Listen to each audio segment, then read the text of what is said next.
Portal de Convênios. Todas as notícias sobre convênios e outros acordos na administração pública.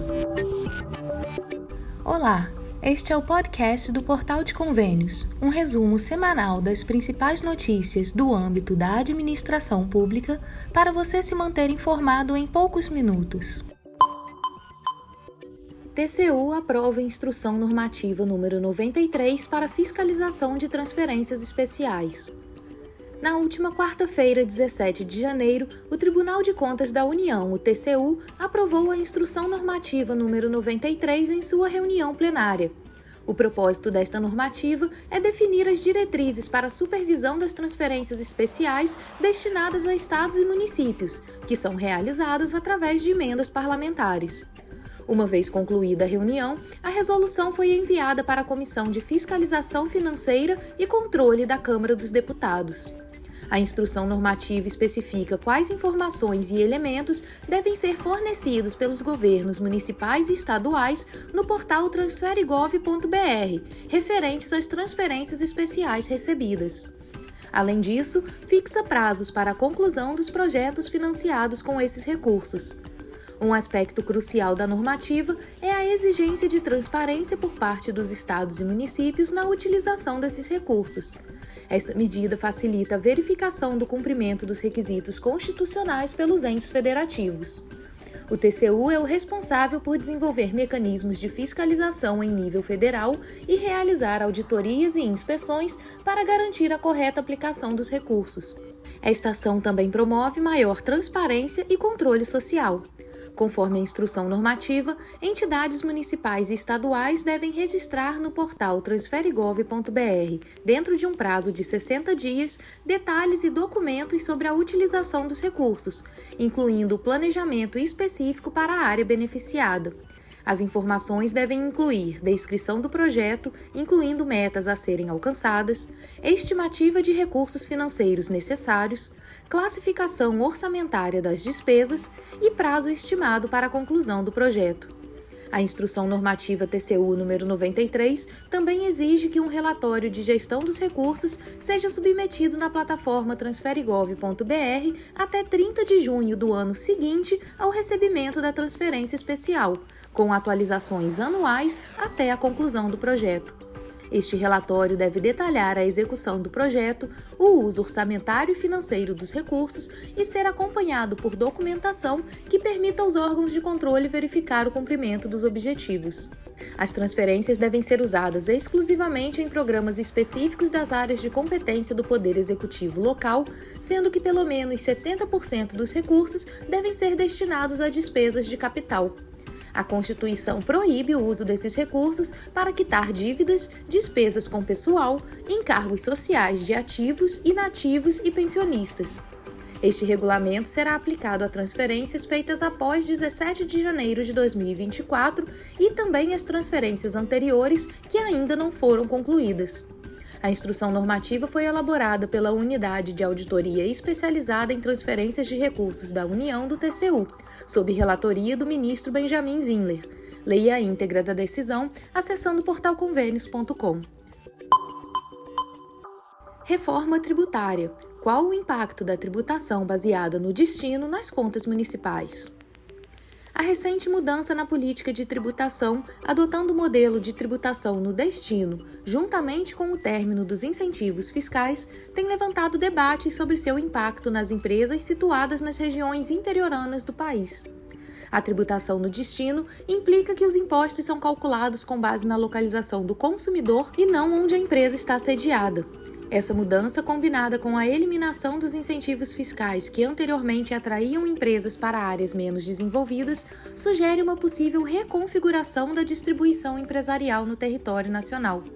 A adoção da tributação no destino poderá mudar o foco das empresas em se estabelecerem em regiões com benefícios fiscais, já que o benefício de tributar vendas para áreas de alta tributação não existirá.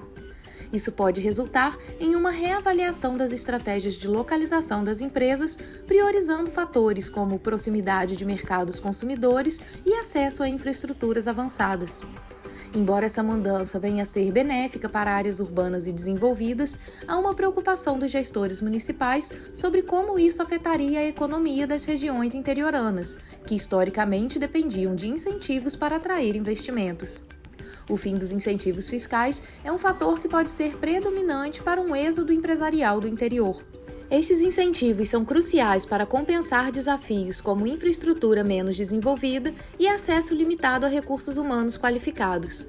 Sem essas contrapartidas, empresas podem encontrar dificuldades em justificar economicamente sua presença em regiões menos desenvolvidas.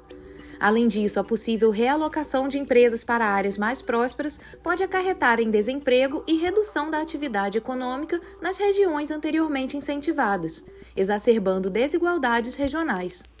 Diante deste cenário, torna-se imperativo que governos e formuladores de políticas ponderem cuidadosamente sobre os impactos dessas mudanças tributárias.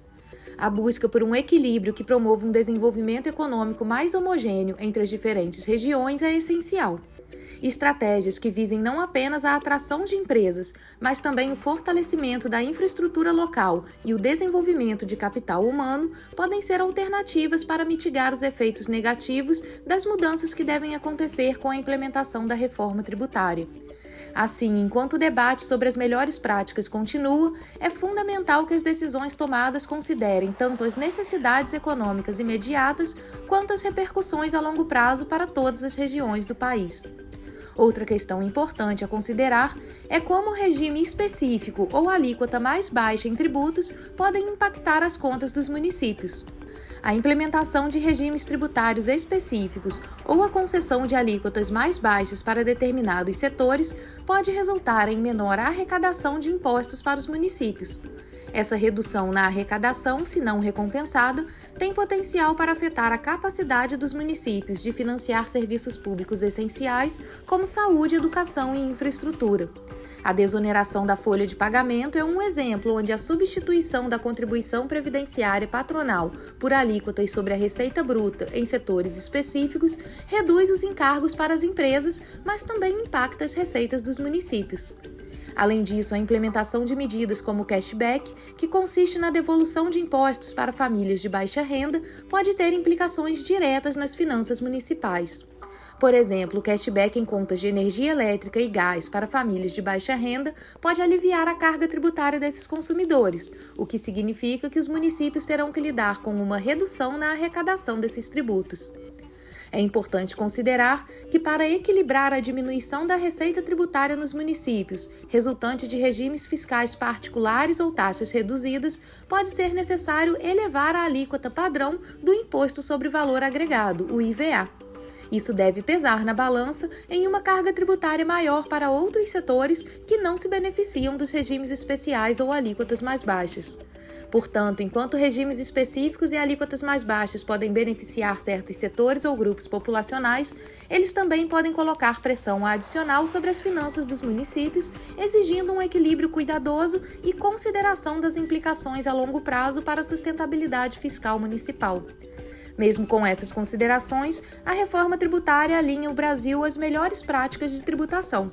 A reforma tributária no Brasil, que está programada para começar em 2026 e concluir em 2033, representa uma mudança profunda no sistema tributário do país. A reforma está centrada na implementação de um novo imposto sobre valor agregado que substituirá 4 tributos existentes. A estrutura do novo IVA é dual, sendo compartilhada entre a União e os estados e municípios. A partir de 2026, será introduzida uma alíquota de teste de 0,9% para a CBS, o IVA federal, e de 0,1% para o IBS, o IVA compartilhado entre estados e municípios. Em 2027, os tributos PIS e COFINS serão extintos, com a CBS assumindo uma alíquota de 0,1%.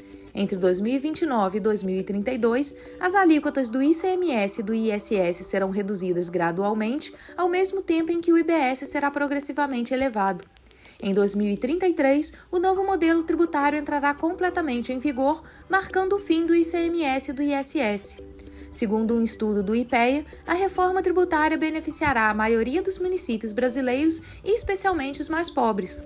Cerca de 82% dos municípios e 60% dos estados devem se beneficiar da reforma.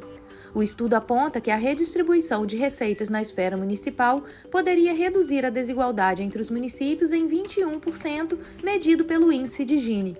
Municípios mais pobres, que representam 98% daqueles com PIB per capita abaixo da média nacional, seriam especialmente favorecidos. Essa redistribuição de receitas é parte da mudança da tributação de origem para o destino, o que significa que o imposto será devido no local de consumo em vez do local de domicílio fiscal das empresas. A medida visa impedir que municípios estabeleçam alíquotas tributárias baixas para atrair negócios e centralizar a arrecadação. Incluídas na reforma estão também mudanças nos critérios de partilha do futuro imposto sobre bens e serviços, favorecendo cidades com maior densidade populacional. O objetivo é promover um equilíbrio e maior justiça no sistema fiscal. No entanto, ainda existem preocupações quanto à possível perda de autonomia financeira dos municípios e redução das receitas, especialmente em função da eliminação do imposto sobre serviços. Um ponto crucial desta reforma é a regra de transição de 50 anos, onde fica assegurado que nenhum estado sofra redução de receita em comparação aos números atuais. Este dispositivo é fundamental para que os municípios adaptem seus orçamentos à nova estrutura fiscal, já que parte de suas receitas são provenientes das transferências estaduais. Os analistas do IPEA apontam que a reforma tributária, ao alinhar o Brasil com as práticas internacionais de tributação, tem o potencial de otimizar as finanças das prefeituras, especialmente as de menor renda. Isso contribuiria para uma distribuição mais equitativa das receitas tributárias, fortalecendo o sistema fiscal do país. Lula revela os motivos para o veto de 5,6 bilhões de reais nas emendas de comissão. Recentemente, o presidente Lula anunciou um veto no orçamento da União, especificamente no valor de 5,6 bilhões de reais em emendas de comissão. Este movimento gerou ampla discussão e análise por parte de políticos, economistas e cidadãos brasileiros. O veto, que se destaca tanto pelo seu valor expressivo quanto pelo seu impacto potencial nas diversas áreas afetadas, tem sido um tópico central nas discussões políticas e econômicas do país. O veto de 5,6 bilhões de reais em emendas pelo presidente veio como uma resposta a um contexto econômico e político específico do Brasil. As emendas parlamentares são tradicionalmente uma ferramenta utilizada pelos membros do Congresso para alocar recursos do orçamento federal em projetos e áreas de interesse específicos, muitas vezes ligados às suas bases eleitorais em estados e municípios. O debate acerca da utilização das emendas parlamentares tem sido uma constante, com foco particular na eficiência e na transparência da gestão dos recursos públicos envolvidos. Desde 2014, observa-se uma progressão contínua na expansão dessas emendas pelo Congresso Nacional, começando com um orçamento que naquele ano foi de 14,7 bilhões. A trajetória de crescimento das emendas parlamentares se acentuou nos últimos 10 anos, alcançando para o ano de 2024 o valor expressivo de aproximadamente 47,5 bilhões, o que representa cerca de 1% de todo o orçamento da União estimado para este ano. O presidente Lula, ao explicar os motivos para o veto, destacou uma série de fatores. Um deles seria a responsabilidade fiscal. O governo enfatizou a necessidade de manter a responsabilidade fiscal, especialmente em um momento em que o Brasil enfrenta desafios econômicos significativos, como o controle da inflação elevada e a necessidade de equilíbrio das contas públicas. Outro fator seria a priorização de recursos. Foi mencionada a importância de priorizar a alocação de recursos para áreas consideradas essenciais, como saúde, educação e infraestrutura de âmbito nacional, em detrimento de projetos menos prioritários ou de impacto limitado. O terceiro fator citado foi a transparência e eficiência. O presidente expressou preocupações com a transparência e eficiência na aplicação desses recursos, salientando a necessidade de garantir que o dinheiro público seja usado de maneira eficaz e em benefício da população. A decisão do veto gerou reações mistas. Enquanto alguns setores da sociedade e membros da oposição criticaram a decisão, argumentando que ela poderia prejudicar projetos importantes e o desenvolvimento regional, outros apoiaram a medida, vendo-a como um passo necessário para a manutenção da saúde fiscal do país e para a luta contra a utilização ineficiente de recursos públicos. No universo das emendas parlamentares, existe um tipo específico conhecido como RP8, as quais são alocadas pelas comissões permanentes tanto da Câmara quanto do Senado. Essas emendas se caracterizam por sua natureza não impositiva, o que significa que elas não têm uma alocação garantida de recursos no orçamento para sua execução. Consequentemente, é comum que não sejam integralmente realizadas. O deputado Luiz Carlos Mota, do PL de São Paulo, responsável pela relatoria do orçamento de 2024 no Congresso, declarou na segunda-feira que o governo assumiu o compromisso de elaborar um plano para restaurar essas emendas. Caso isso não se concretize, o Congresso possui a opção de revogar o veto presidencial. No final do ano passado, durante o período de discussões acerca do texto orçamentário, os parlamentares buscaram estabelecer um cronograma de pagamento para estas emendas de comissão, o que efetivamente tornaria sua execução obrigatória. Contudo, essa iniciativa encontrou um obstáculo. O presidente Lula vetou essa medida ao aprovar a Lei de Diretrizes Orçamentárias de 2024, mantendo o caráter não impositivo dessas emendas. Enquanto o debate sobre a decisão continua, fica evidente que o tema das emendas parlamentares permanecerá como um ponto central nas discussões sobre política fiscal e governança no Brasil. O veto imposto por Lula às emendas de comissão será agora submetido à revisão do Congresso. Caso a maioria dos deputados e senadores se alinhe contra a decisão presidencial, possuem a prerrogativa de anular o veto e reinstaurar o montante inicialmente proposto para as emendas. O portal Convênios segue acompanhando a cobertura do tema, que é crucial para o andamento de convênios e parcerias da União com estados e municípios. Governo de Minas Gerais pretende investir 3 bilhões de reais em rodovias estaduais. O governo de Minas Gerais prevê investimentos de mais de 3 bilhões de reais na malha rodoviária mineira, a maior do país, com cerca de 26 mil quilômetros. Essas melhorias incluem não apenas a restauração funcional das estradas, mas também a construção de pontes e o asfaltamento de trechos que ainda aguardam por pavimentação. Segundo o governo de Minas, já foram contratados os estudos para organizar a terceira rodada de concessões de trechos rodoviários. Essa etapa compreenderá mais de 2,4 mil quilômetros de estradas nas regiões noroeste de Minas, Zona da Mata e no vetor norte da região metropolitana de Belo Horizonte. O diretor-geral do Departamento de Estradas de Rodagem de Minas Gerais, Rodrigo Tavares, prevê em 2024 a conclusão de obras que foram iniciadas no ano passado e o início de novas.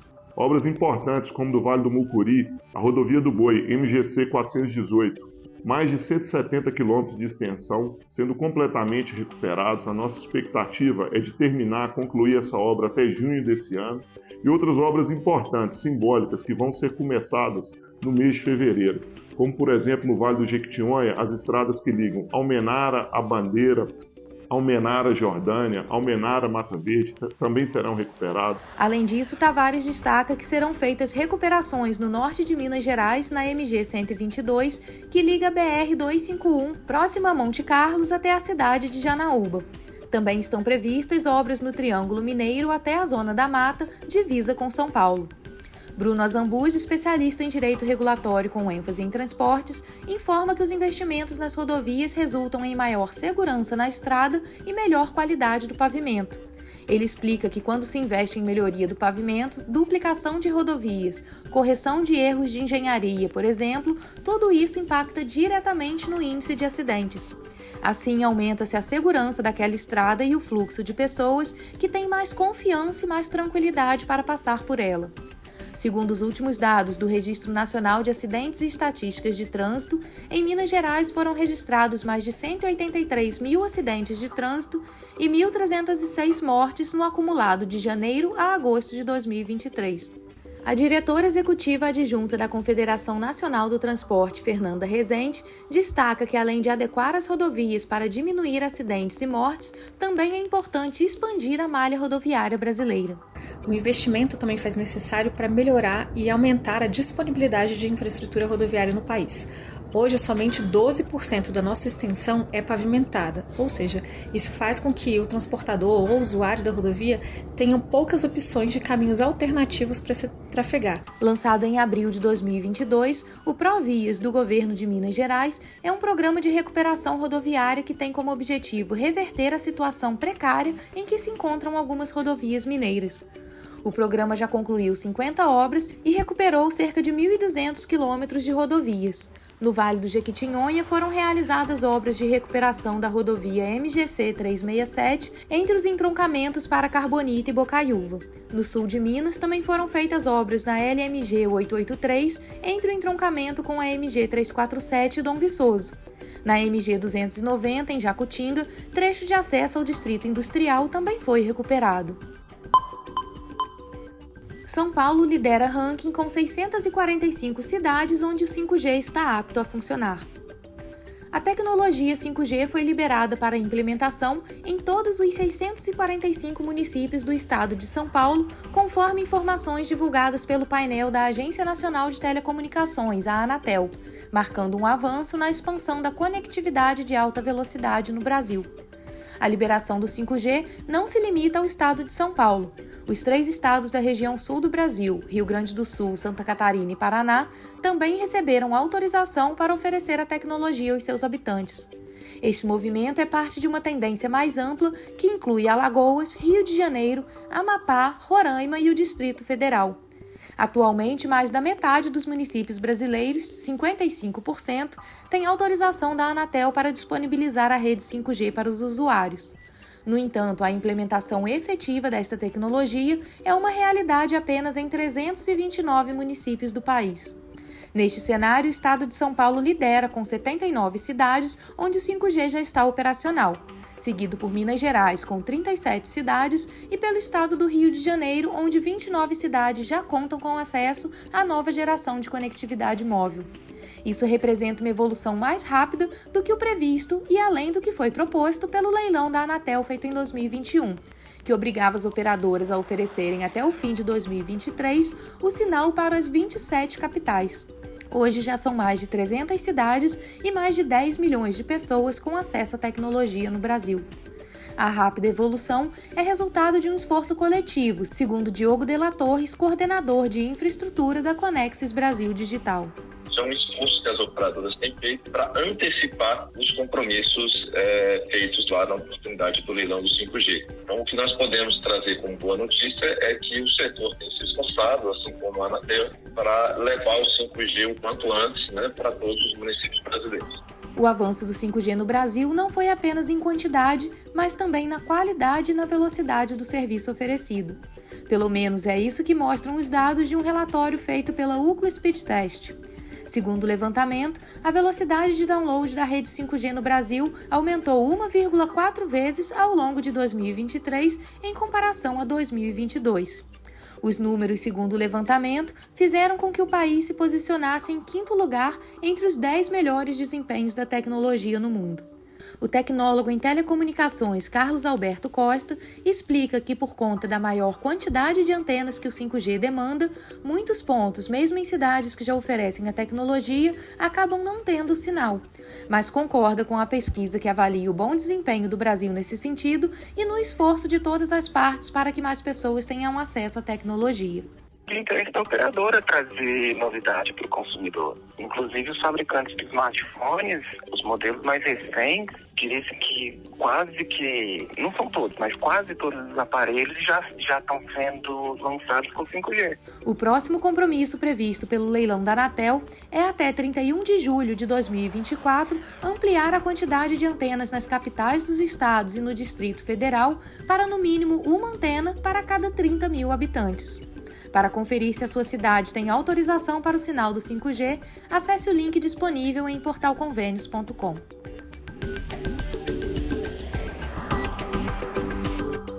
Você ouviu mais um podcast do Portal de Convênios, te atualizando sobre projetos, prazos e ações em administração pública.